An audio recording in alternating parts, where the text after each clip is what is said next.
महाराष्ट्राच्या मातीमध्ये हिंदवी स्वराज्याचं देखणं स्वप्न पाहणारे स्वराज्य संकल्पक शहाजीराजे भोसले महाराष्ट्राच्या मातीला एक नव्हे तर दोन दोन छत्रपती अर्पण करणाऱ्या स्वराज्य संकल्पिका राष्ट्रमाता राजमाता आऊसाहेब जिजाऊ आणि आई वडिलांनी पाहिलेलं देखणं स्वप्न सत्यात उतरविण्यासाठी ज्या सुपुत्रांना अहोरात्र प्रयत्न केले 33 कोटी देवांची हजारो मंदिरं असतील परंतु ज्या देवाची मंदिरं कमी परंतु इथं बसलेल्या प्रत्येकाच्या हृदयामध्ये देवापेक्षाही ज्यांचं आढळ स्थान आहे ते आपणा सर्वांचा आराध्य दैवत श्रीमंत श्री छत्रपती शिवाजी महाराज यांना मानाचा मुजरा करतो।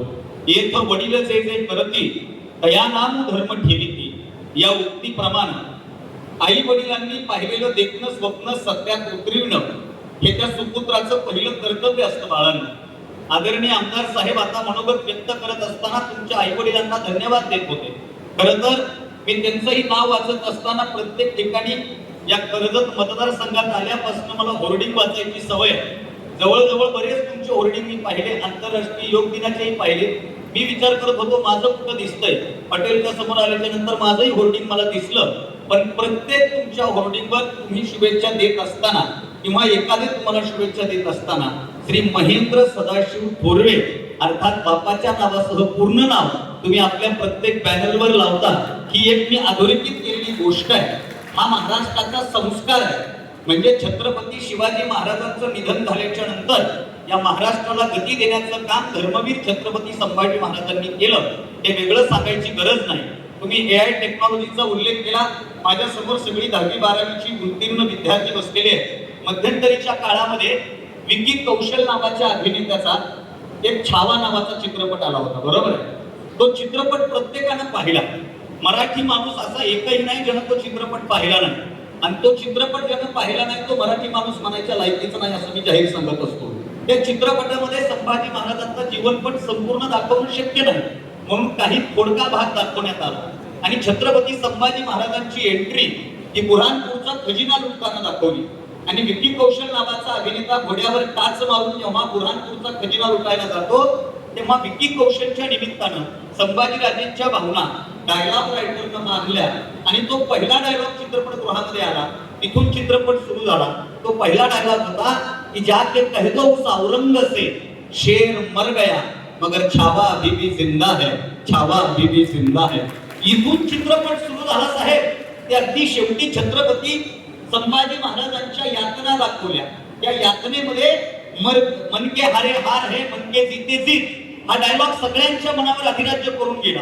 संभाजीराजेंच्या यातना दाखवल्याच्या नंतर छत्रपती संभाजी महाराजांचं देहावसन झालं आणि औरंगजेबाची भूमिका करतोय त्याचं नाव अक्षय खन्ना।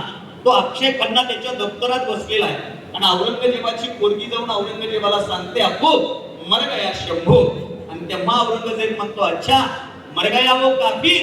आणि त्यानंतर मात्र औरंगजेबाची पोरगी जे वाक्य बोलते ना तो खरा पुरुषार्थ संभाजीराजांचा आहे।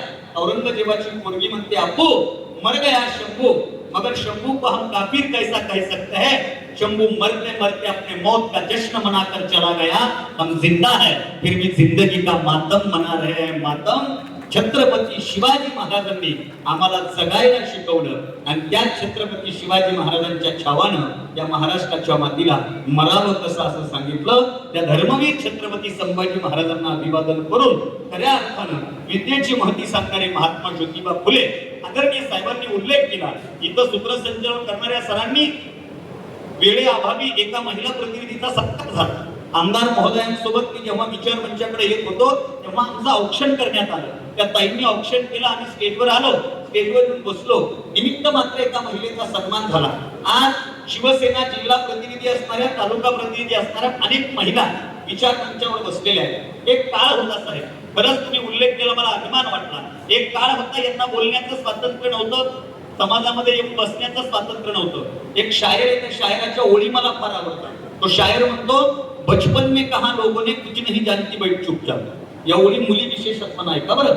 बचपन में कहा लोगों ने कुछ नहीं जानती बैठ चुपचाप, जवानी में कहा लोगों ने नया कौन है कुछ नहीं जानती बैठ चुपचाप, और बुढ़ापे में कहा लोगों ने अब जानकर भी क्या करेगी तो कुछ नहीं जानती बैठ चुपचाप। म्हणजे बाल्य तारुण्य वृद्ध या तिन्ही अवस्थेत मुलींचा आवाज गप्प केला जात होता.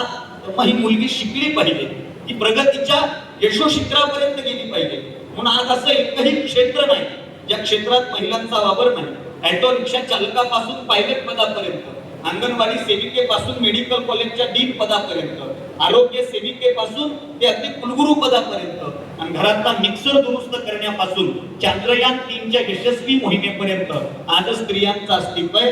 आणि याचं सर्वस्वी श्रेय जर कोणाला जात असेल तर पुण्याच्या भिडेवाड्या मुलींची पहिली शाळा सुरू करणाऱ्या आद्य शिक्षिका क्रांतीज्योती सावित्रीमाई फुल्यांना जातं. त्यांचंही स्मरण करतो.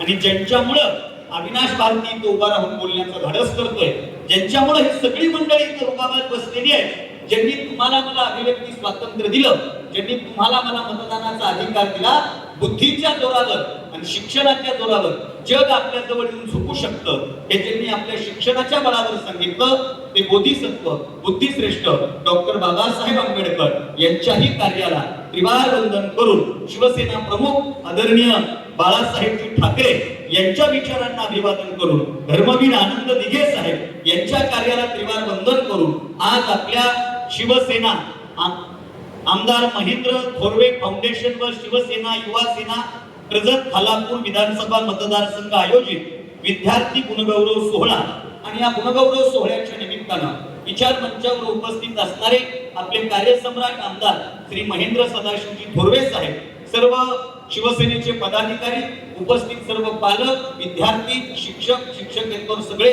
इथं आलेले गुणीजन, या सगळ्यांचं मी माझ्या वतीनं मनपूर्वक स्वागत करतो. आणि आदरणीय आमदार महोदयांच्या मनोगतानंतर आपण मला या ठिकाणी बोलण्यासाठी बोलवलं. खरं तर साहेब, मी फार दुरून आलो. माझं गाव तसं मराठवाड्यातल्या दुष्काळी मातीतलं आहे. मी तसा बीड जिल्ह्यातल्या परळी मतदारसंघातल्या म्हणजे बहुचर्चित मतदारसंघातला मी पोरगा आहे. परंतु काल मी नांदेडच्या पलीकडे देगलूरला व्याख्यानासाठी होतो.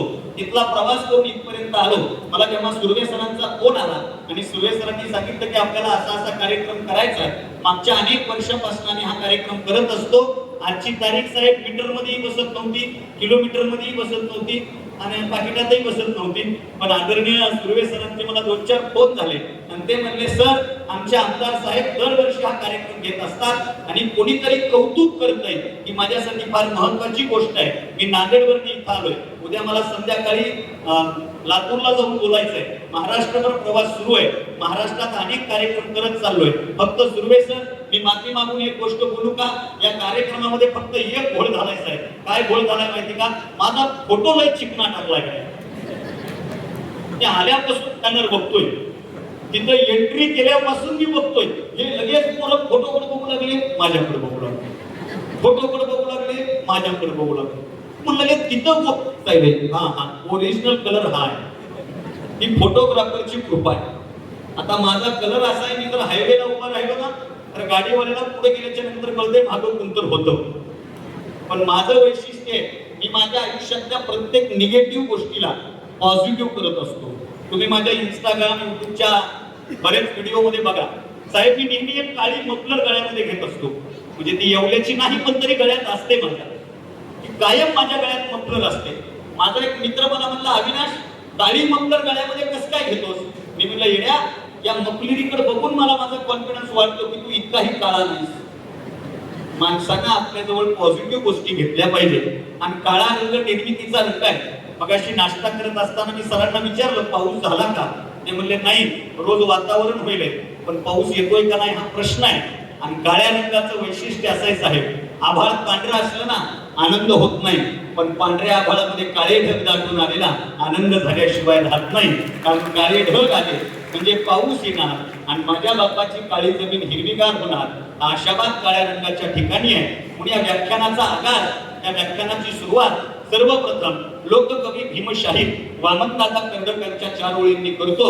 वामनदादा कर्डकांनी फार सुंदर लिहिलेलं आहे. वामनदादा असं लिहितात, काळ्या धरणी वरले काळे, काळ्या धरणी वरले काळे, काळाने विणलेले जाळे, करील काही काळे आता काळे करणी सवे, तुफानात रे दिवे आम्ही हो, तुफानात रे दिवे. तुफानात रे दिवे आम्ही हो, तुफानात रे दिवे. आणि दिवा व्हायचंय ना तुफानातला भाव, दिवा व्हायचे ना ऊन वादळ वाऱ्याच्या विरोधातला दिवा भाव. आणि 10वी-12वीचं तुफान पास करून जे दिवे यशस्वी झाले ना त्यांचा सत्कार करण्याचा कार्यक्रम म्हणजे आजचा कार्यक्रम आहे. आणि या कार्यक्रमाच्या निमित्तानं साहेब, मला स्पष्ट वक्ता नावं, मी स्पष्ट वक्ता माणूस आहे, मला जरा स्पष्ट बोलायला आवडतं. मी बसल्या बसल्या हे पुस्तक चालत होतो. मी विनंती करेन, प्रामाणिकपणे विनंती करेन की आपण विठ्ठल पवार जे आहेत ना त्यांच्यासाठी एकदा जोरदार टाळ्या वाजवा. कोण आहेत माहित नाही मला, पण हे जे विठ्ठल पवार आहेत ज्यांनी हे संपादन आणि संकलन केलेलं आहे. आमदार साहेब, सुरुवातीला माझ्याजवळ हे पुस्तक आलं, मला असं वाटतं की तुमच्या याच्यात फोटो असतील, याच्यात तुम्ही काय काम केले, कुठलं उद्घाटन केलं, तुम्ही कुठल्या रस्त्याचं भूमिपूजन केलं, तुम्ही कुठं काय दिलं काय नाही, याची सगळी माहिती असेल. कारण मी महाराष्ट्रभर फिरतोय, बऱ्याच कार्यक्रमामध्ये गेल्याच्या नंतर आयोजक त्यांची माहिती पुस्तिका माझ्या समोर टाकतात. वर्षभरातलं सगळं लेखाजोखा त्याच्यामध्ये असतो, आम्ही फक्त फोटो बघतो, पान चालतो. परंतु हे पहिलं पुस्तक मी महाराष्ट्रातलं पाहिलं, याच्यामध्ये 104 डिप्लोमाची सगळी माहिती आदरणीय आमदार साहेबांनी प्रकाशित केली आहे. वेगळं मार्गदर्शन काय करावं हा प्रश्न आहे माझ्यासमोर. कारण 104 फॅकल्टीला जाण्यासाठी काय काय अटी आहेत, कुठले कुठले डॉक्युमेंट लागतात, कुठली पात्रता आहे, वयाची काय अट आहे, 10वीच्या नंतर तुम्ही कुठल्या सायन्सच्या डिप्लोमातून तुम्ही कुठल्या फील्डमध्ये जाऊ शकता, टेक्निकल बाबी सगळ्या बारकाईने मला वाचन झालं, मी फक्त पानं चालत होतो. आणि सगळ्यात शेवटी राज्यसेवेच्या मार्फत उपनिरीक्षक पदाची ऍड इथपर्यंत या सगळं पुस्तकात 104 पानाचं हे पुस्तक आहे. या पुस्तक जर आपल्या, मला वाटतं तुम्ही हे देणार आहे प्रत्येकाला, बरोबर आहे, प्रत्येक विद्यार्थ्याला हे देणार आहे. हे घरी घेऊन गेल्याच्या नंतर विद्यार्थ्याला कुठलं फील्ड निवडायचंय याच्यासाठी जास्त टेन्शन घ्यायची गरजच पडणार नाही.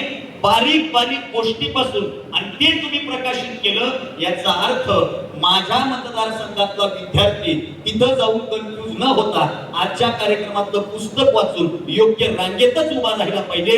हा तुमचा आविर्भाव, हा तुमचा आशावाद माझ्यासाठी अत्यंत महत्वाचा वाटतो की अशी पुस्तकं प्रकाशित झाली पाहिजेत.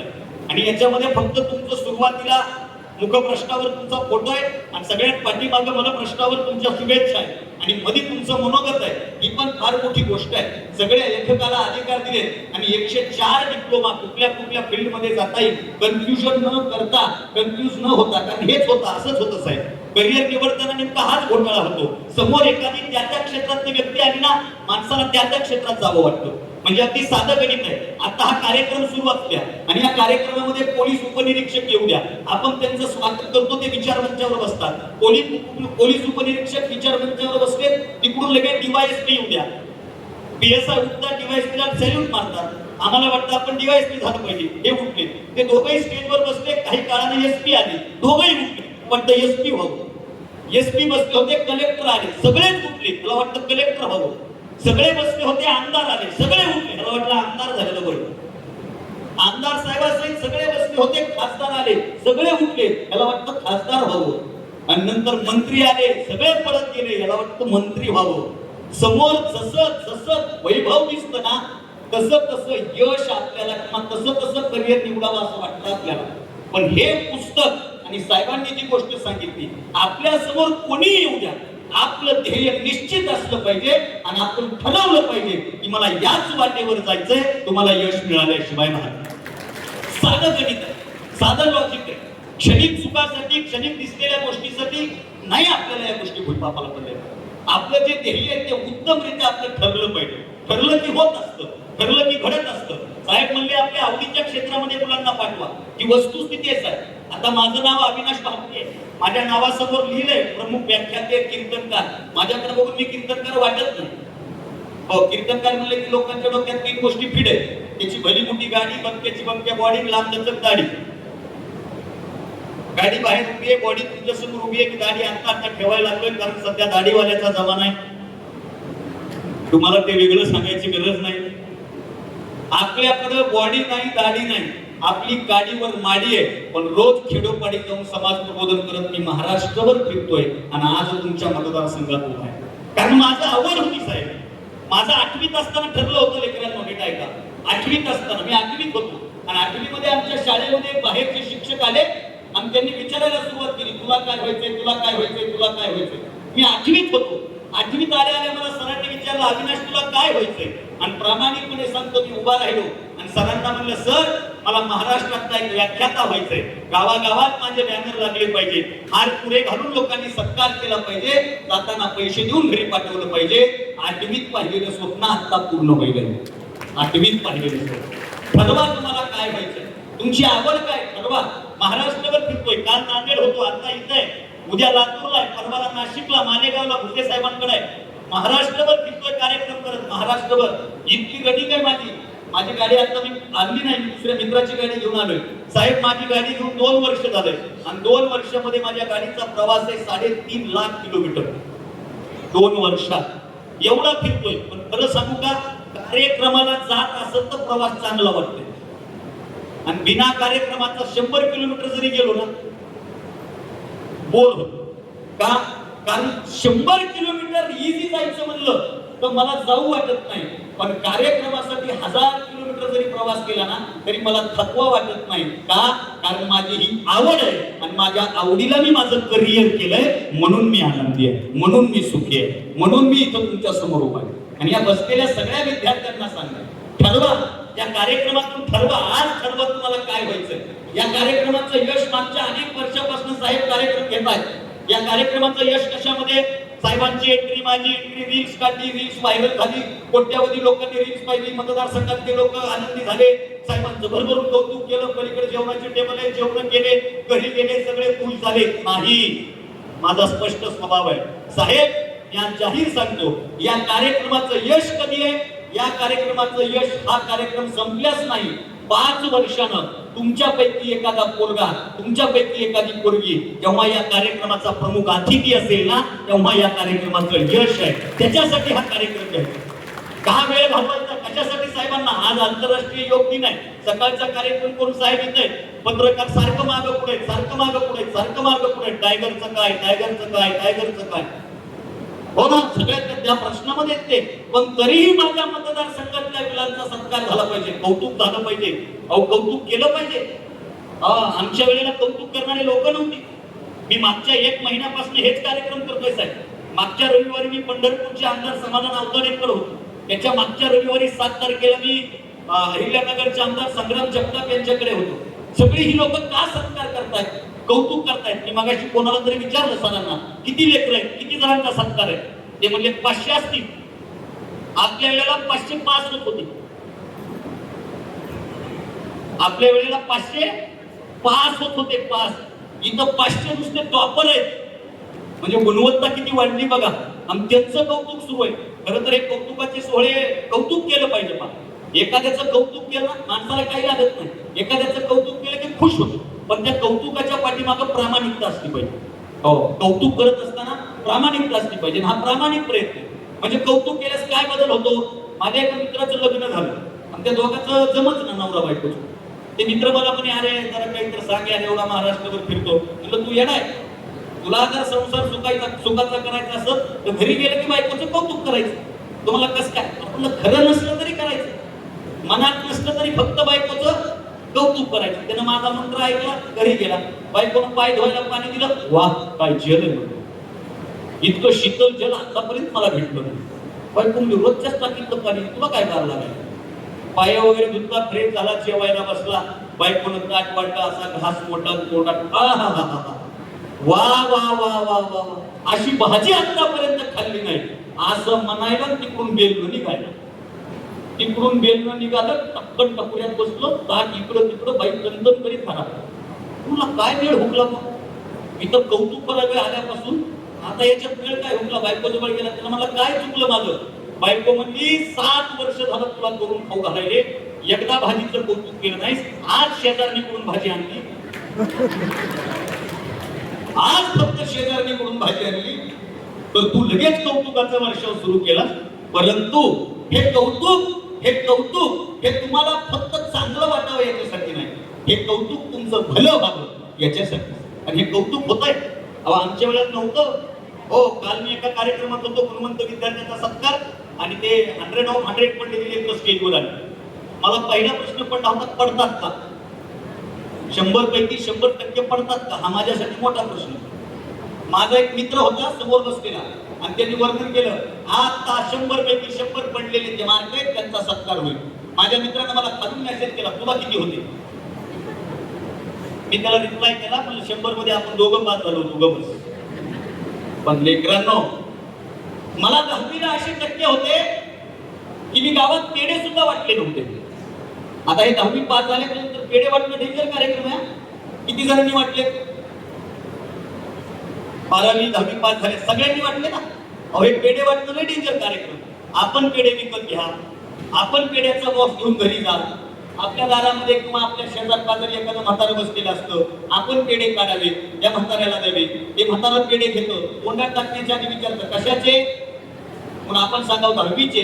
मग ते म्हातारं म्हणतं किती पडले? मग आपण सांगावं 95 पडले. लगेच ते म्हातारं विचारतं सेंटर कोणतं होतं? परीक्षा सेंटर. मग त्याला सांगावं हे परीक्षा सेंटर होतं. मग ते म्हातारं म्हणतं त्या परीक्षा सेंटरवर 95 काय 195 पडले असते. मग आपण त्या म्हाताऱ्याला विचारावं बाबा तुम्हाला किती होते? तो म्हातारा म्हणतो मी 7वीलाच शाळा सोडली आहे का?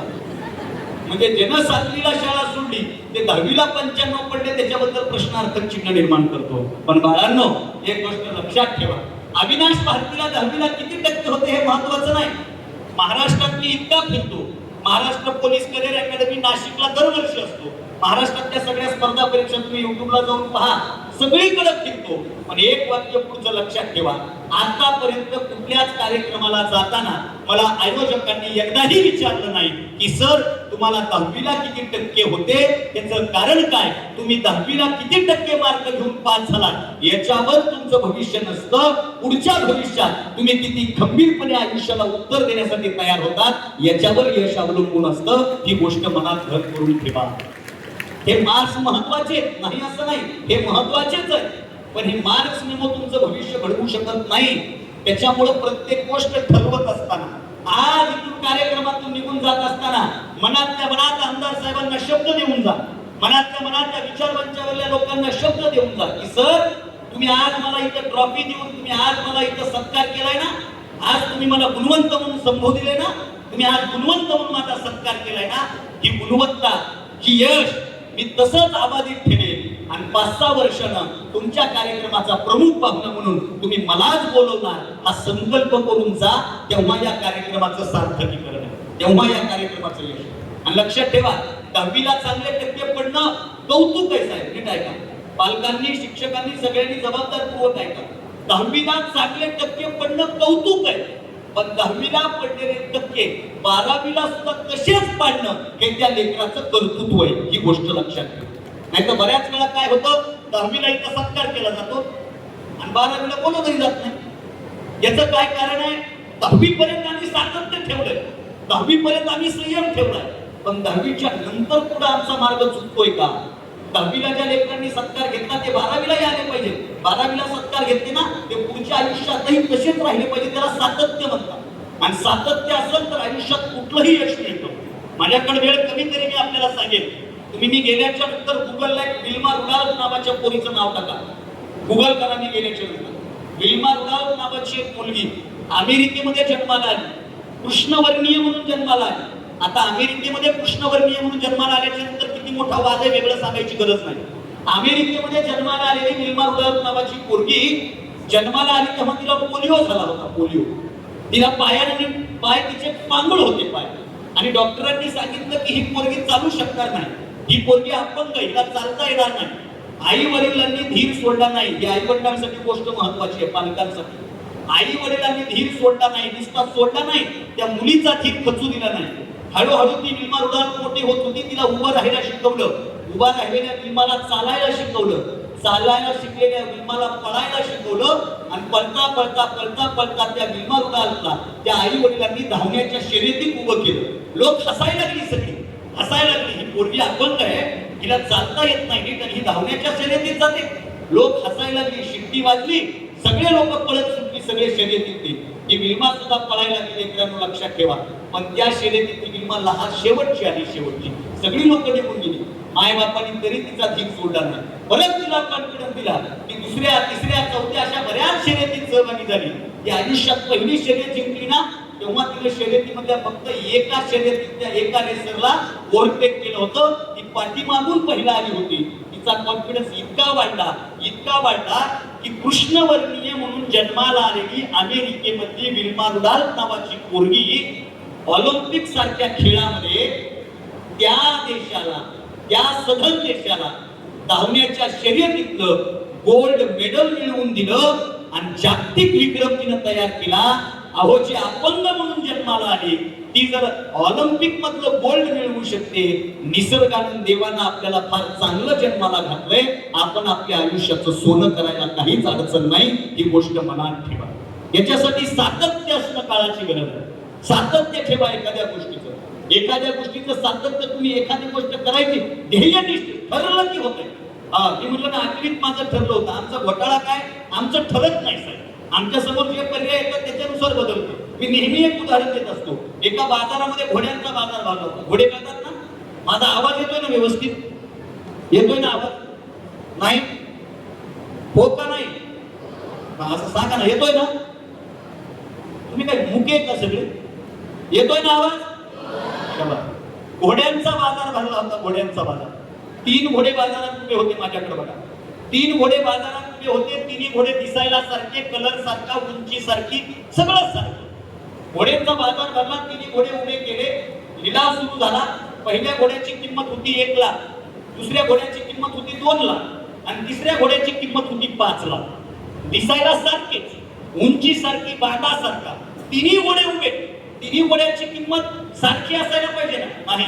एकाची 1 लाख, दुसऱ्याची 2 लाख, तिसऱ्याची 5 लाख. 1 लाखाचा घोडा विकला, 2 लाखाचा घोडा विकला, 5 लाखाचा घोडा विकायलाच तयार नाही. 4-5 बाजार असंच झालं. ते 5 लाखाचं घोडं कुणी विकतच घेत नव्हतं. 1 लाखाचं घोडं विकत होतं, 2 लाखाचं विकत होतं, 5 लाखाचं कुणी विकेना. बरं, घोड्यावाला मालक एवढा डेंजर होता. 1 लाखाचं घोडं त्यानं 50,000ला दिलं, 2 लाखाचं घोडं त्यानं 1.5 लाखाला विकलं, पण 5 लाखाच्या घोड्याची त्यानं बार्गेनिंगच केली नाही. हे एका चहावाल्यानं बघितलं. चहावाला घोड्यावाल्याजवळ गेला आणि चहावाल्यानं घोड्यावाल्याला विचारलं, का हो, तुम्ही हे 1 लाखाचं घोडं 50,000ला विकलं? तो म्हणला हो. तुम्ही हे 2 लाखाचं घोडं 1.5 लाखाला विकलं? तो म्हणला हो. आणि माझ्या समोर हे तुम्हाला 5 लाखाचं घोडं 4.5 लाखाला मागितलं, मग तुम्ही हे घोडं का विकत नाही? तो म्हणला नाही साहेब, हे घोडं विकत तर 5 लाखालाच विकत, याच्यातला 1 रुपयाही कमी करणार नाही. तो म्हणला असं काय वेगळेपणा याचं? दिसायला तर सारखं आहे, उंची सारखी आहे, बांधा सारखा आहे. तो म्हणला साहेब, तुम्हाला म्हणून सांगतो, माझ्या या 5 लाखाच्या जर घोड्याच्या मनात आलं तर हे घोडं 1 तासामध्ये 100 किलोमीटर पळतं. हे इतकं वेगवान घोडे. मग चहावाला म्हणला, तर इतकं वेगवान घोडे तर हे विकलं का बरं नाही? एखाद्या रायडरनं, एखाद्या रेसरनं याला का विकत घेतलं नाही? तो म्हणला साहेब, तुम्हाला म्हणून सांगतो, माझ्या या 5 लाखाच्या घोड्याच्या जर मनात आलं तर हे घोडं 1 तासात 100 किलोमीटर पळतं. आणि मग विकलं का बरं नाही? तो म्हणला, तुला मगापासून मी तेच सांगतो, ह्याच्या जर मनात आलं तर 1 तासात 100 किलोमीटर पळतं. ते म्हणलं मग इतकं कसं काय नाही? घोड्यावाला म्हणला, नालायका, तुला मगापासून तेच सांगायचं, ह्याच्या जर मनात आलं तर हे 1 तासात 100 किलोमीटर पळतं. ते म्हणलं मग घोडा आणलाय कुठं? ते म्हणला ह्याच्या मनातच येत नाही. एकदा जर ह्याच्या मनात आलं तर हे 1 तासात 100 किलोमीटर जाईल, पण ह्याच्या मनात येत नाही. आणि एकदा तुमच्या मनाचा निश्चय पक्का झाला, हे आमचं बोलणं, साहेबांचं बोलणं, हे आपलं बोलणं बाहेरून बोलणं साहेब. हो, हे बाहेरून बोलणं. आता मला काही काही ठिकाणी म्हणतात मोटिवेशनल स्पीकर, ते लय डेंजर नाही. काही वर्षांनी त्यालाच गोळ्या चालू करावं लागतात. मी काय मार्गदर्शनाच्या फांद्यात पडत नाही, मी संवाद साधणारा पोरगा. इकडे बघा माझ्याकडे. तुम्हाला कोंबडीचा अंड माहिती आहे? माना तरी हलवा, नाही तर बोला तरी. माझी मराठीच भाषा आहे का? मी फक्त माझी मराठवाड्यातली भाषा आहे, एवढंच फरक आहे. कोंबडीचा अंड माहिती ना? म्हणजे आमच्याकडे कोंबडी अंड देते, इकडं कोंबडीचं अंड आहे. कोंबडीचं अंड 2 पद्धतीनं फुटतं भाऊ, नीट आहे का? कोंबडीचं अंड 2 पद्धतीनं फुटतं. तुम्ही जर आमलेटच्या गाड्यावर गेलात ना आणि आमलेट वाल्याला जर आमलेट मागितलं ना तर ते स्टाईल मध्ये फेकत असतं. त्याला वरून फोडतं, वरूनच फोडतं ना, वरून त्या कशाने तरी फोडतं, तव्यावर टाकतं, त्याच्यावर मसाला वगैरे टाकतं, आमलेट तयार, तुमच्या हातात आमलेट. आता नीट आहे का? हे वाक्य कळलं, माझं भाषण कळलं. कोंबडीचं अंड जर बाहेरून फुटलं ना तर त्याचं अस्तित्व संपून जातं, पण तेच कोंबडीचं अंड जर आतून फुटलं ना, नव्या जीवाला जन्म देत असतं. तुमचं पण यश मिळवायचं असेल ना, तुम्ही आतून फुटणं काळाची गरज आहे. तुम्ही ठरवलं पाहिजे तुम्हाला काय. हे आमचं बोलणं काय? हा, पालकांसाठी एक वेगळी गोष्ट मला बोलायची. सरांनी सांगितलं, आमदार महोदयांनी तो विषय काढला. पालकांना मला सांगायचं, तुम्ही लेकरांना स्वप्न दाखवा, त्या लेकरांचे स्वप्न पूर्ण करण्यासाठी अथक प्रयत्न करा, काही अडचण नाही. फक्त ते स्वप्न लेकरांवर लादू नका. वर्तमानामध्ये पालक वर्ग लेकरांवर स्वप्न लादत चाललं, हे माझं स्पष्ट मत आहे. मी अगोदर बन्सल कोचिंग क्लासेसचा ब्रँड अँबॅसेडर म्हणून काम करत होतो महाराष्ट्रात, आणि मी ते काम कधी सोडलं, माझा जरा काही गोष्टी वेगळ्याच आहेत. मी बन्सल कोचिंग क्लासेसचं काम सोडलं. राजस्थान कोटा, राजस्थानला CEE आणि नीटची तयारी करणारी एक मुलगी, तिनं मागच्या काही मला वाटतं 1 वर्ष झालं या गोष्टीला, तिनं सुसाईड केलं. सुसाईड बातमी वाऱ्यासारखी व्हायरल झाली, बरोबर आहे? पुढे ऐकलं असेल, बातमी बघितली असेल तर ऐका.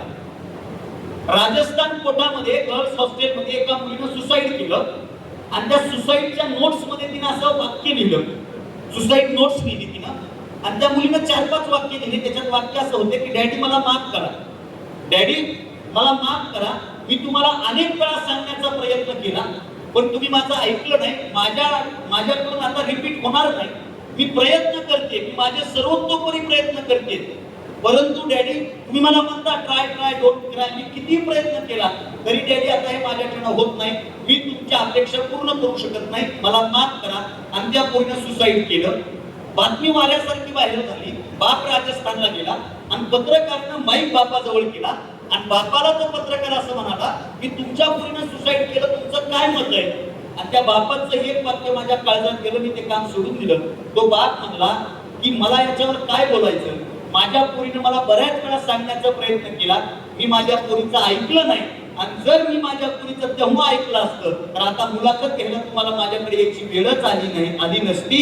एका बापाचं ते हातबल मन मोडून गेलं. माझं सगळ्या पालकांना सांगणं आहे, तुम्ही लेकरांकडून अपेक्षा व्यक्त करा, त्यांना सांगा, पण ते स्वप्न लादू नका. माझ्या गावामध्ये, मी एका ग्रामीण भागातून आलोय, माझ्या गावामध्ये माझा एक वर्गमित्र, आणि तो माझा वर्गमित्र, त्याचे वडील त्याला म्हणले तू लॉ कर, लॉ वकील हो, वकील.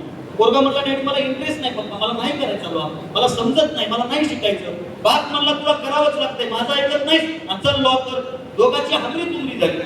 आता गावामध्ये मी आता एवढा फिरतो म्हणून त्या पोराला वाटलं ह्याच्याकडून काहीतरी पर्याय निघत. त्यानं मला फोन केला, मी त्याच्या घरी गेलो. त्याच्या बापासोबत चहा पिताना मी चर्चा सुरू केली, आणि चर्चा करता करता मी त्यांना म्हणलं काका त्याची इच्छा नाही लॉ करायची, त्याची इच्छा नाही LLB करायची, मग तुम्ही का त्याला फोर्स करताय? तो बाप काय म्हणला माहितीये का? वाक्य नीट आहे का? तो बाप मला काय म्हणला माहिती का? तो म्हणला कसं आहे महाराज, मला 4-5 जणांवर केस ठोकायची, आणि वकील घरचाच असला की फी लागत नाही.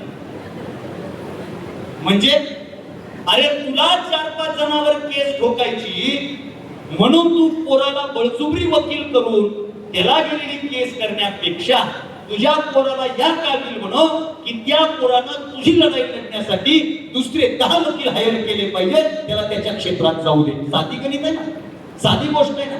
म्हणून सगळ्या पालकांना सांगते, स्वप्न पहा, स्वप्न दाखवा, स्वप्न पूर्ण करण्यासाठी त्याला प्रयत्न करायला हवा, पण ते लादू नका.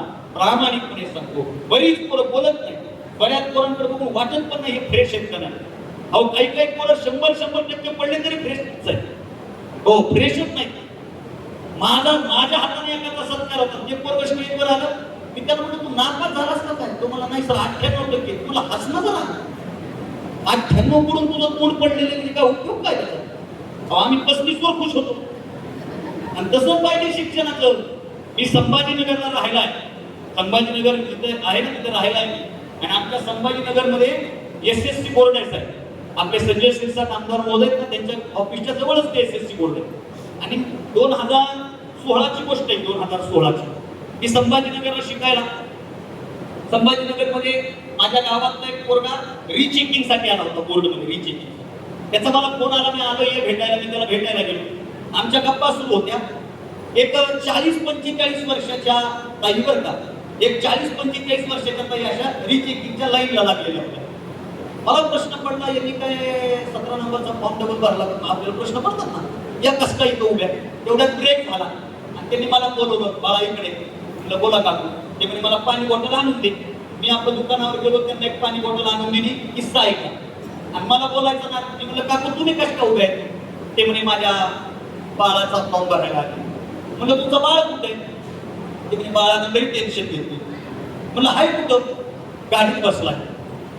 मी म्हणलं लाईटला तू निघते गाडीत? हो, तो फार टेन्शन मध्ये. त्यानं सकाळपासून काहीच खाल्लं नाही. मी म्हणलं काय करतोय? काय नाही, गेम खेळत असेल. हा, टेन्शन मध्ये मग गाडीत गेम कशाला खेळायचं? मी बोलता बोलता म्हणलं रिचेकिंगला का? ते म्हणे हो. किती पडले? ते म्हणे 98. मी म्हणलं मग रिचेकिंग 2 गेले कुठे? मी म्हणलं गोव्याला गेले असतील फिरायला. अहो, त्याला 98% पडले तरी ते टेन्शन मध्ये. आणि कोल्हापूर मधला 1% पडले 35.80.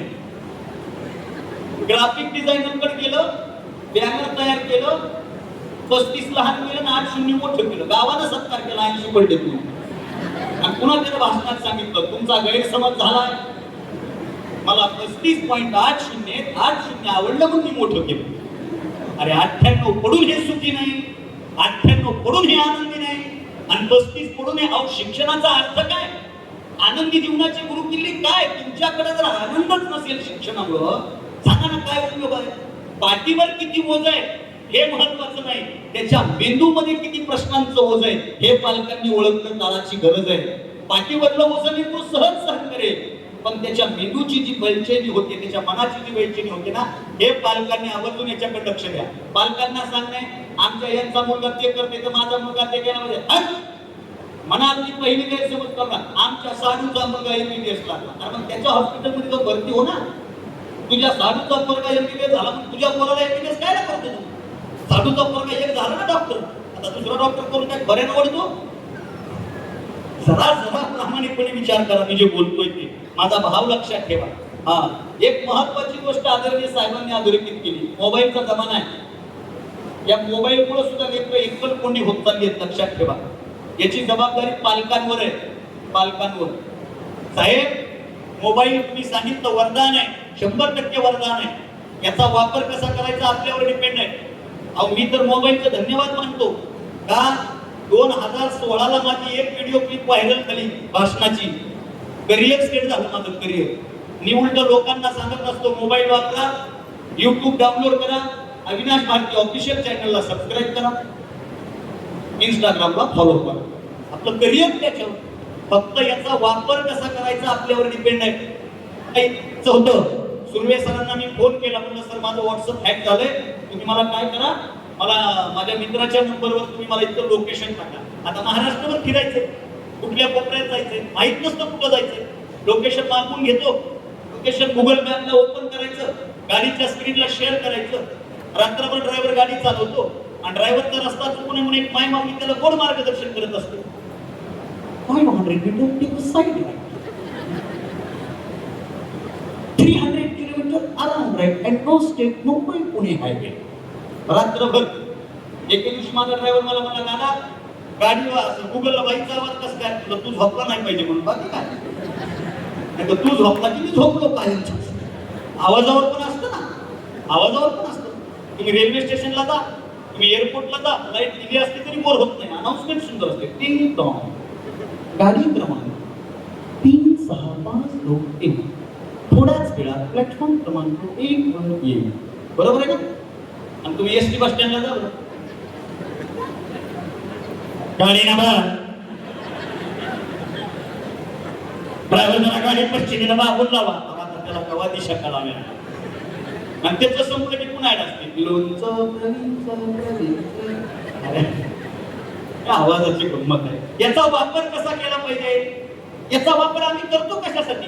आता मोबाईल घ्यायचा, रील्स बघायचे, पण रील्स मध्ये काय सांगा बरोबर? रील्स मध्ये रील्स तरी काय? न जाने मेरी जिंदगी में क्या चल रहा है, जिधर भी जा रहा हूँ नाकामयाबी हासिल हो रही है. अपने तो अपने होते हैं मगर मेरे अपने क्यों पर आए? ठुकना के मेरा प्यार. अरे त्याला वाटतं माझ्यावरच आहे. ठेव स्टेटसला, ठेव स्टोरीला. नाही, याचा वापर कसा करा बाळांनो? तुम्ही जर बाजारात गेलात आणि बाजारात जाऊन जर एखादं कुलूप विकत घेतलं ना, तर एका कुलपाला 2 चाव्या येतात. कुलूप एकच असतं, चाव्या किती असतात? 2 चाव्या असतात. 2 कुलूप एक असतं. विचारावर दुकानदाराला कधीतरी लावायची चावी कोणती, उघडायची चावी कोणती? 2 चाव्या आहेत ना.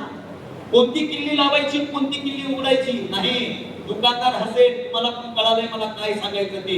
एकाच चावीनं कुलूप उघडताही येतं आणि एकाच चावीनं कुलूप लावताही येतं. फक्त ती चावी फिरवण्याची दिशा माणसाला कळाली पाहिजे. या मोबाईल मुळे आयुष्याची दशा करायची का आयुष्याला दिशा द्यायची आपल्यावर डिपेंड आहे. आपल्यावर डिपेंड आहे दिशा करायची का दशा करायची. चांगला वापर करा. हो सगळी बिघडली मोबाईल. जाऊ दे आता जास्त काय सांगायचे. हे लेकरं बिघडले याच्यात नवल नाही. काही काही गावातले म्हातारे बिघडले मोबाईल मुळे. हो लय अवघड झालं गावागावात मोबाईलच्या खिशामुळं. ते म्हातारा दिसत नाही पण ते नातवाला म्हणते फेसबुकला सकुबाई सर्च कर. अरे सकुबाई गेली स्वर्गवासी झाली आता कुठं सर्च करतो. अवघड होऊन बसलं सगळं. आमच्या गावातला ग्रुप गावातल्या ग्रुपला पडत असतं आज कोणाचा वाढदिवस आहे काय भेटेल. आमच्या गावातला ग्रुप आणि गावातल्या ग्रुपला एक मेसेज पडला आज यांचा वाढदिवस आहे आणि 2 तासाला आमच्या गावात एक जंगच केलं. गावात दुसरा एक मेसेज पडला हे गेले आणि ते 5 वाजता. आमच्या गावात एक म्हातारा उठलं आणि उठल्या त्यानं व्हॉट्सअपला 2 मेसेज केले ग्रुपला. पहिला मेसेज होता उदंड आयुष्याच्या आनंद शुभेच्छा आणि दुसरा मेसेज होता भाऊ श्रद्धा केली फक्त घोटाळा एवढा झाला. काय घोटाळा झाला. जे गेले त्याला म्हणलं उदंड आयुष्याच्या आनंद शुभेच्छा, जे आहे त्याला म्हणलं भाऊ पूर्ण श्रद्धा. हे काय साधं गणित वाटतं का तुम्हाला. आणि स्क्रीन टाइम चेक करा लेकरांनो. स्क्रीन टाइम चेक करा. त्याच्यापासून जेवढे दूर राहिला. अहो ही पिढी होती. ही पिढी काय होतं या पिढीकडे बोला सर काय होतं. आपल्याला मोबाईल होता ब्लॅक अँड व्हाईट जमान्यापासून. माझ्या तर लहानपणी एकच मोबाईल होता छैयाचा. तेवढाच मोबाईल. ब्लॅक अँड व्हाईट पासून आता मोबाईल पर्यंत सगळं वापरलंय आपण. त्याच्यामुळे ह्याचा व्यसन लागलंय. व्यसन याच्यापासून दूर होण्याचा प्रयत्न करा. मी या मायबापांचं पुन्हा कौतुक करेन. सर आमदार साहेबांनी सांगितलं की या कौतुक सोहळ्यासाठी इथं मायबाप आले. आपल्या मायबापासाठी एकदा जोरदार टाळ्या वाजवा. मागल्या लोकांचे मायबाप आले नाहीत का. वाजवा सगळे चला. कशासाठी माहिती का. कारण हे वेळ काढून आले. आपल्या लहानपणी तसं आहे. बरं आपल्या काळात परिस्थिती तशीच होती. 2 मिनिटाचं मला कधी थांबायची सांगा बरं वेळ. हो लय लागून आले त्याच्यामुळे काय अडचण नाही.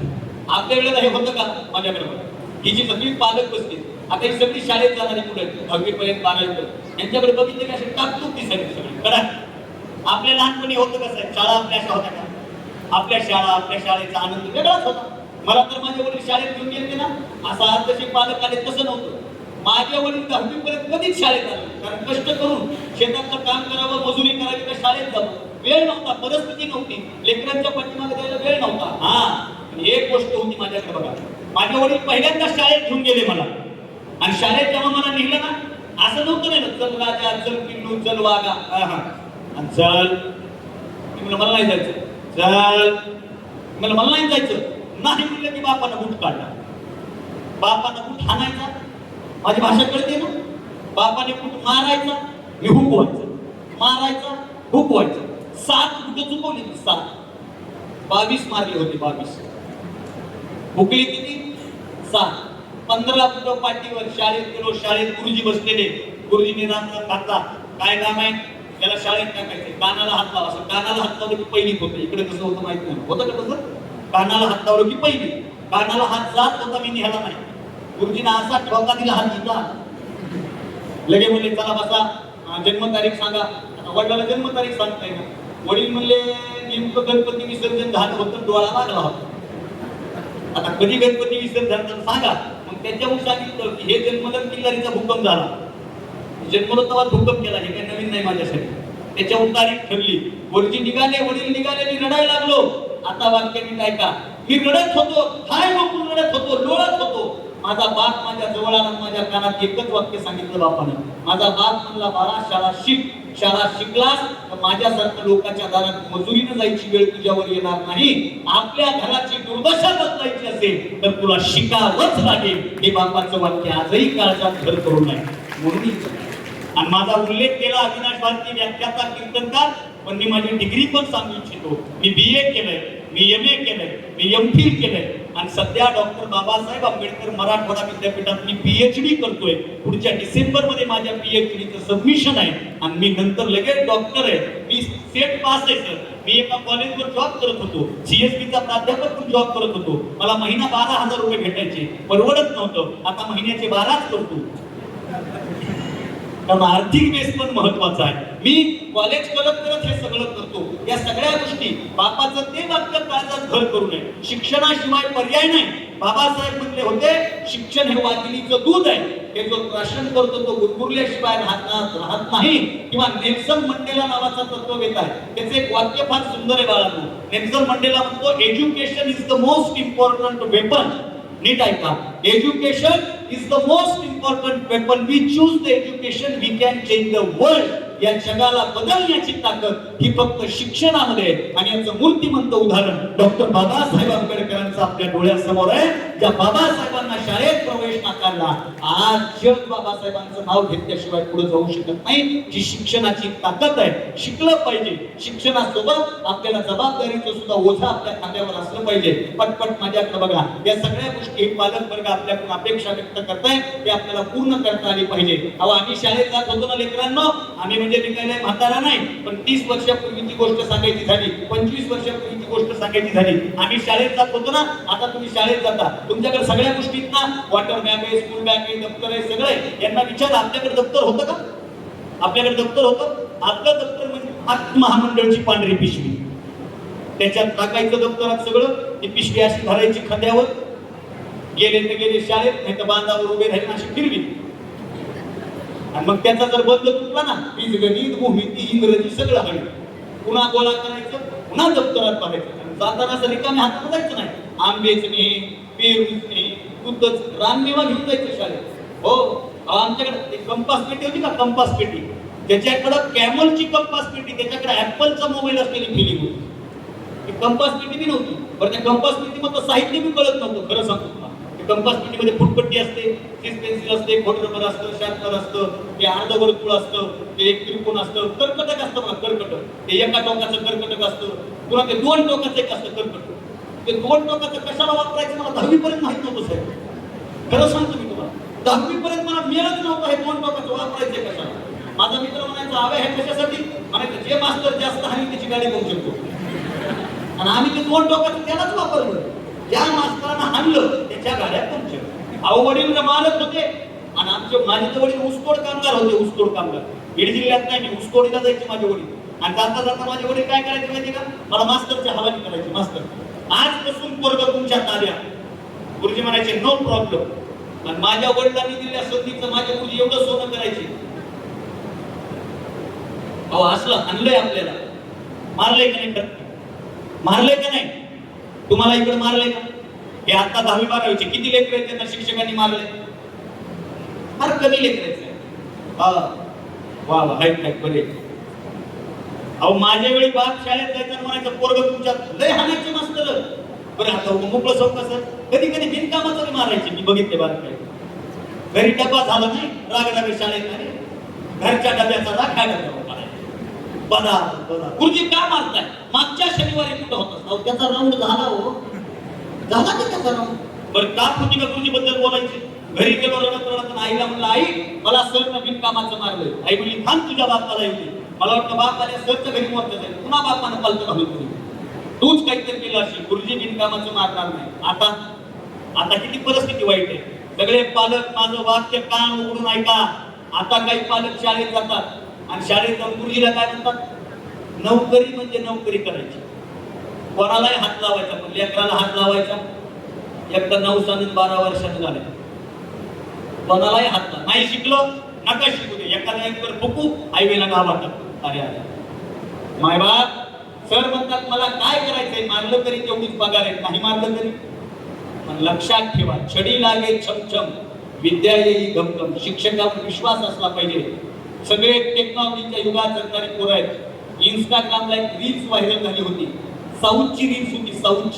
साऊथचे कलेक्टर, साऊथचे IPS अधिकारी, हे सगळे क्लास 1 अधिकारी आपल्या शिक्षिकेला भेटायला गेले होते. नंतर सर्च करा, साऊथच्या ड्रेसिंग म्हणून कळलं ही साऊथची रील्स आहे म्हणून.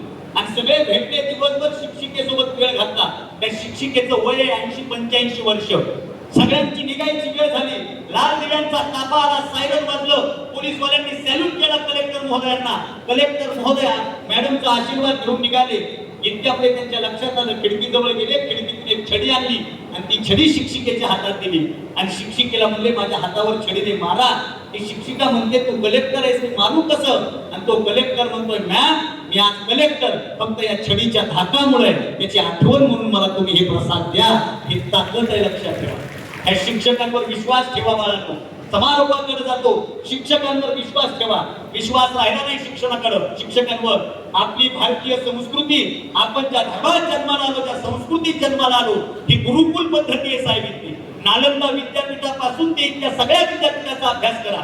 नालंदा विद्यापीठ मधल्या काळामध्ये चालण्यात आलं. नालंदा विद्यापीठाची परंपरा वाचा, इथल्या रघुकुलाची रीत वाचा. प्रभू रामचंद्रांनी अभ्यास केला तो गुरूंच्या घरी जाऊन. कितीतरी इतिहास मी सांगू शकतो, माझ्याकडे वेळ नाही. अहो गुरूंच्या घरी जाऊन अभ्यास करावा लागायचा, गुरूच्या ठिकाणी विश्वास असायचा. आता वर्तमानात विश्वास राहिला नाही. संत ज्ञानेश्वर माऊलींनी ज्ञानेश्वरीमध्ये एक ओवी लिहिली. ती ओवी अशी आहे, जेथं ज्ञान हा पुरुठा तेथं सेवा हा दारवंता. तुम्हाला जर ज्ञान मिळवायचे ना लेकरांनो, तर तिथं सेवा भाव असला पाहिजे, गुरुवर विश्वास असला पाहिजे. गुरुजींवर विश्वास असल्याच्या नंतर काय बदल होतो? एक उदाहरण देतो, माझ्याकडे लक्ष द्या. एका आश्रमात 3 विद्यार्थी आहेत आणि तिन्ही विद्यार्थ्यांची परीक्षा घ्यायचं गुरुजींनी ठरवलं. गुरुजींनी तिन्ही विद्यार्थ्याला आदल्या रात्री बोलवलं. गुरुजी उभे राहिले, विद्यार्थी उभे राहिले, नमस्कार केला. गुरुजींनी सांगितलं, ऐका रे पोरांनो, आपला आश्रम नदी किनारी आहे. हो गुरुजी. नदीला पाणी आहे. हो गुरुजी. नदीपासून 500 मीटर अंतरावर आपला आश्रम आहे. जी गुरुजी. आपल्याला आश्रमात पाणी, आश्रमातला जो हौद आहे ना, आश्रमातला जो रांजण आहे ना, तो नदीच्या पाण्याने भरायचा. भराल का?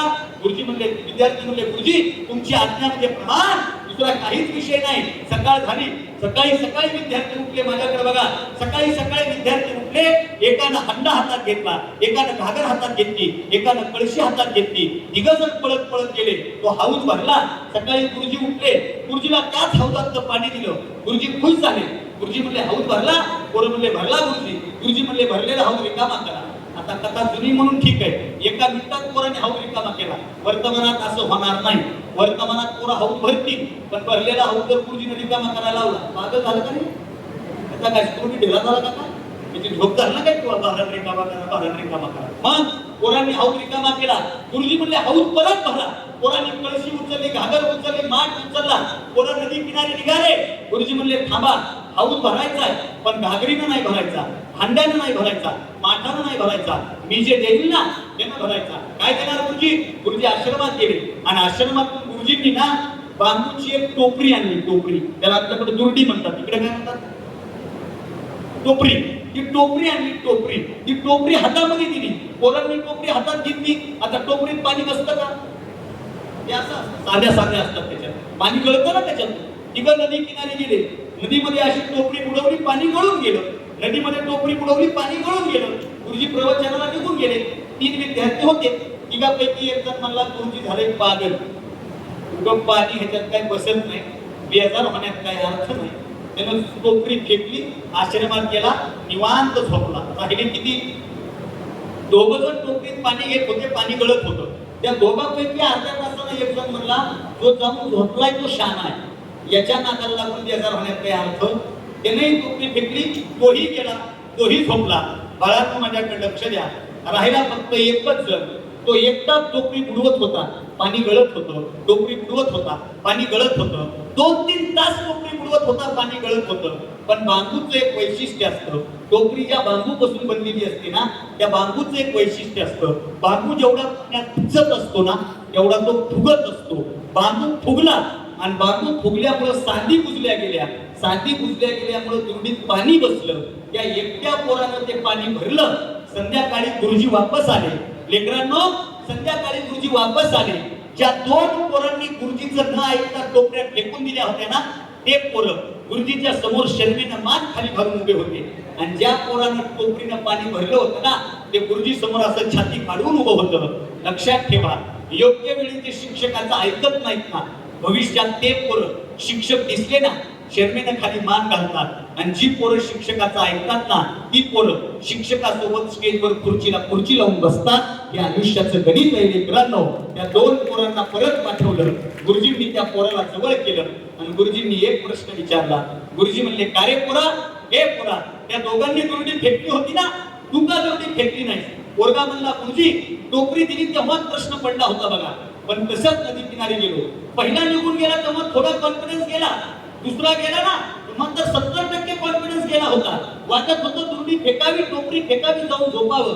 गुरुजी म्हणले मग झोपायचं ना, आराम करायचा. पोरगा म्हणला गुरुजी टोकरीत पाणी मावत नव्हतं, टोकरीतलं पाणी गळत होतं, टोकरीत पाणी साठत नव्हतं. मी 1000 वेळा विचार केला की हा दुर्डी फेकावी, टोकरी फेकावी, जाऊन झोपावं. पण गुरुजी मात्र आवाज आतला सांगत होता की ज्या अर्थी तुला हे काम तुझ्या शिक्षकाने सांगितलंय, ज्या अर्थी तुला हे काम तुझ्या गुरूंनी सांगितलंय, ज्या अर्थी तुला हे काम तुझ्या गुरुजींनी सांगितलंय, त्या अर्थी त्याच्यामध्ये काहीतरी तथ्य असलं पाहिजे. गुरुजी गळणाऱ्या पाण्यापेक्षा तुमच्या सांगण्यावर माझा विश्वास होता, म्हणून मी तो रांजण भरू शकलो. लेकरांनो, तुम्ही गुरुजीवर विश्वास ठेवा, तुम्हाला आयुष्यात काही कमी पडणार नाही. आई वडिलांनी देखणं स्वप्न पाहिलंय ते सत्यात उतरण्यासाठी प्रयत्न करा, तुम्हाला काही कमी पडणार नाही. यश म्हणजे लई मोठी गोष्ट नसते लेकरांनो. ऐका रे, यश मिळणं फार सोपी गोष्ट आहे, अपयश पचवणं अवघड गोष्ट आहे. म्हणून अपयश सुद्धा पचवायची ताकद ठेवा. आई वडिलांनी जे देखणं स्वप्न पाहिले ना, ते स्वप्न पूर्ण करण्यासाठी प्रयत्न करा. काही नाही, त्यांनी चिठ्ठी आली, लेकरांचं म्हणणं आहे अर्धा तास बोला, तुम्हाला टेन्शन घेत वाटणाऱ्या माणसाचा मी काय सांगायला याच्यावर विश्वास नसते. काय दिलं असं, त्याच्यात काय असेल, हे तर घोटाळा आपल्या करिअरचा. तिकडे पॅकेज चांगलं असेल का, त्याच्यापेक्षा त्याचं पॅकेज चांगलं असेल का, असं काही नसतं. माझ्याकडे बघा वेळ संपलाय माझा, फक्त त्यांनी सांगितले 5 मिनिट घ्या. या 5 मिनिटामध्ये तुमच्या सोबत आलेल्या आई वडिलांचं स्वप्न मांडतो आणि मालिका पूर्ण विराम देतो. 3 इडियट्स पाहिला? किती जणांनी 3 इडियट्स पाहिला? हात वर करा. घोड घुमा सिटी बजा ते बोल भैया ऑल इज वेल. पाहिला ना? त्या 3 इडियट्स नावाच्या चित्रपटातला माझा सगळ्यात आवडतीचा डायलॉग आहे. कुठला डायलॉग आहे? 3 इडियट्स नावाच्या चित्रपटामध्ये आमिर खान असं म्हणतो, कामयाबी के पीछे मत भागो, काबिल बनो, कामयाबी आपके पीछे आहे. तुम्ही काबिल बनलं पाहिजे. 3 इडियट्स नावाच्या चित्रपटातलं माझं सगळ्यात आवडतं सीन, राजू रस्तोगी नावाचा पोरगा डीनच्या कॅबिन मधून खाली उडी मारतो. त्याला हॉस्पिटलमध्ये दाखल केलं जातं. जाने नहीं देखे तुझे, बरोबर आहे का? गाणं वाजतं, सगळ्यांच्या डोळ्यात पाणी येतं. त्या राजूला होश मध्ये आणण्यासाठी वेगवेगळे प्रयत्न सुरू केले जातात. शेवटी आमिर खान म्हणतो, अरे अपने धन्नो की शादी तय हो गई, तुला कौन है पता है, उसे मारुति 800 नहीं चाहिए, तुला कौन है, अपना फरहान करेगा शादी. त्याला होश येतो आणि तो फरहान म्हणतो, साले कुछ और बोलना था.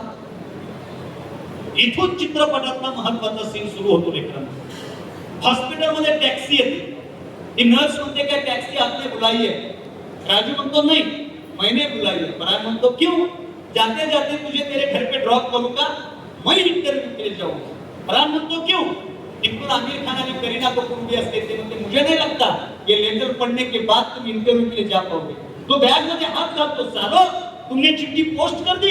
हाँ, अंग्रेजी से चिट्ठी आई है, कोई फोटोग्राफर है हमने इस्तेमाल, पगला गया है तेरे फोटो देखकर, कहता है असिस्टेंट बनाऊंगा, कहता है पेमेंट भी दूंगा. मला आनंद होतो. दुसऱ्या मिनिटाला फरहान नावाचा पोरगा म्हणतो, अब्बू नहीं मानेंगे अब्बू. आमिर खान म्हणतो, जा अब्बू को मना, 50 साल बाद इसी हॉस्पिटल के किसी कोने में पड़ा होगा, तब सोचेगा. हाथ में लेकर था, दरवाजे पे टैक्सी थी, अगर अब्बू से बात की होती तो जिंदगी कुछ और होती.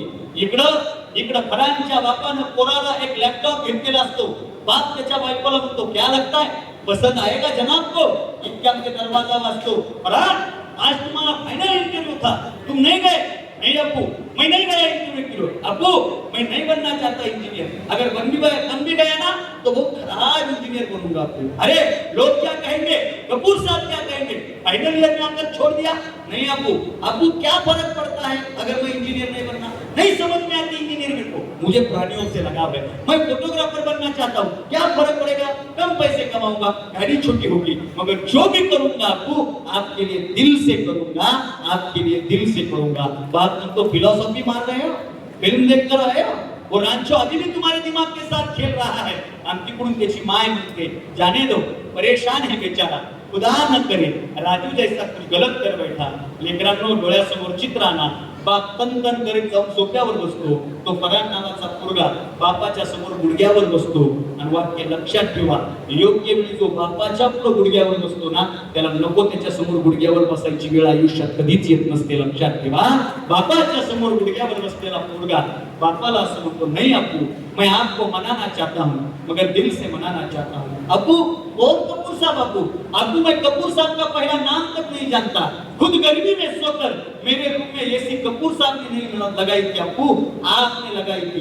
कपूर साहब को क्या लगता है इससे मुझे फर्क नहीं पड़ता, आपको क्या लगता है इससे मुझे फर्क पड़ता है. और अप्पू जिस राज्यों को तुम भला बुरा कहते हो ना, खिशात हात घालतो आणि खिशातून हात घालून एक पाकिट काढतो, त्या पाकिटामध्ये मायबापाचा फोटो असतो. तो फरहान तो अप्पू उस राज्यों ने आपकी और अम्मी की एक तस्वीर मेरे जेब में रखी है और वो कहता है कि जब भी तेरे दिल और दिमाग में सुसाइड जैसा स्टूपिड ख्याल आएगा ना, उस वक्त यही सोचना कि पोस्टमार्टम की हुई बॉडी उनके सामने आएगी तो ये हंसी कहाँ चली जाएगी. अप्पू मैं आपके हंसी के लिए आपको मनाना चाहता हूँ. चित्रपटाचा सीन संपला. शेवटी फरहान नावाचा पोरगा जगातला टॉपरचा फोटोग्राफर झाला. तुम्ही याच्यातून काय शिकले माहित नाही. अविनाश भारती एकच गोष्ट शिकला, ज्या पोराला आईच्या डोळ्यातला आनंद आणि बापाच्या चेहऱ्यावरचं समाधान शोधता आलं ना, ते पोरगा आयुष्यात यशस्वी झाल्याशिवाय राहत नाही. ते यशस्वीता त्यांच्याकडे मिळावी. छत्रपती शिवरायांचा हा महाराष्ट्र आहे. शिवाजी महाराजांनी स्वराज्याची शपथ खाल्ली. लेकरांनो, वयाच्या 16व्या वर्षी महादेवाच्या मंदिरात रक्ताचा अभिषेक करून शपथ खाल्ली. हा इतिहास सगळ्यांनी सांगितला. एक इतिहास अविनाश भारती नेहमी सांगतो, अविनाश भारती सांगत असतो, शिवाजी महाराजांनी महादेवाच्या मंदिरावर स्वराज्याची शपथ खाल्लीच. पण दुसरा भाग असा आहे, शिवाजी महाराजांचं 8 वर्षाचं वय असताना मोगलांच्या दरबारात शहाजी राजाचा अपमान झाला होता आणि तो अपमान शिवाजी राजाच्या कानावर आला होता. शहाजी राजांचा अपमान झालेला बदला घेण्याचं स्वप्न शिवाजी महाराज पाहतात आणि शिवाजी महाराज दुसरी शपथ घेतात की ज्या माझ्या शहाजी राजाचा माझ्या बापाचा अपमान केला ना, एक दिवस हा शहाजी पुत्र शिवाजी या अपमानाचा बदला घेतल्याशिवाय राहणार नाही. बापाच्या अपमानाचा बदला म्हणजे शिवचरित्र, आईच्या स्वप्नाची पूर्तता म्हणजे शिवचरित्र. आयुष्यात मोठी प्रेरणा सोबत घ्यायची गरज नसते. माईचा चेहरा, बापाचा चेहरा, बापाचा गळणारा घाम आणि आईचं भासणारा अंग हे आपल्या आयुष्यातली सगळ्यात मोठी प्रेरणा असली पाहिजे. मित्रांनो, मी लहान माणूस आहे, माझा कीर्तनकार म्हणून उल्लेख केला.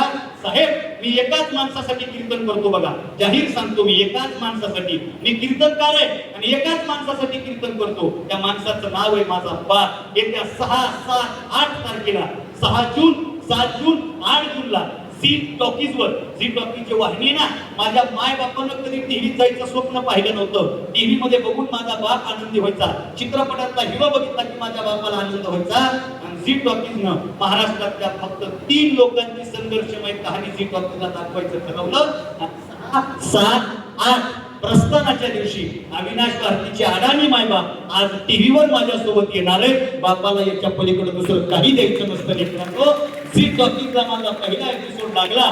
शेवट करतो, झी टॉकीजला पहिला एपिसोड लागला. साहेब, माझ्या गावात बॅनर लागलं होतं, 20x20 चा फ्लेक्स होता. पोरांनो, जे यशस्वी झालेत ते माझ्याकडे लक्ष द्या, सगळेच माझ्याकडे लक्ष द्या.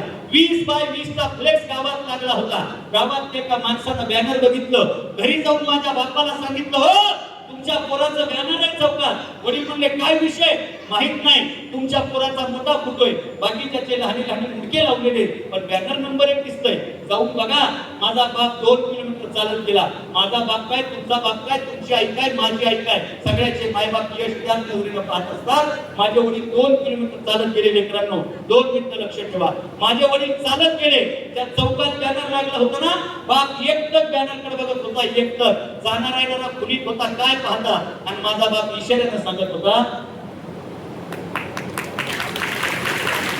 आणि लिहून घ्या माझ्याकडून, लिहून, तुमच्या या कर्जत मध्ये जे पोरं यशस्वी झाले, या पोराचं गावातल्या चौकात जर बॅनर लागलं ना, कर्जत मधला कोण माईचा लाल ते बॅनर बघत माहित नाही, पण तुमचा बाप नावाचा व्यक्ती दिवसातून 10 वेळा बॅनर बघत असतो. 10 वेळा मित्राला बॅनर कशी घेऊन जात असतो. बघ माझी पोरगी, बघ माझं पोरग, बघ कसं दिसायले, पहिलं आले, दुसरं आले, इतके टक्के, इकडं सिलेक्शन.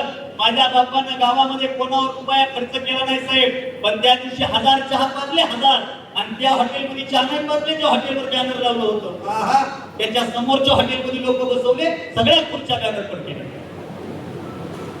सुरके पिऊन आहे, देख के पिऊ, पहिले देख हो बाद में पिऊ.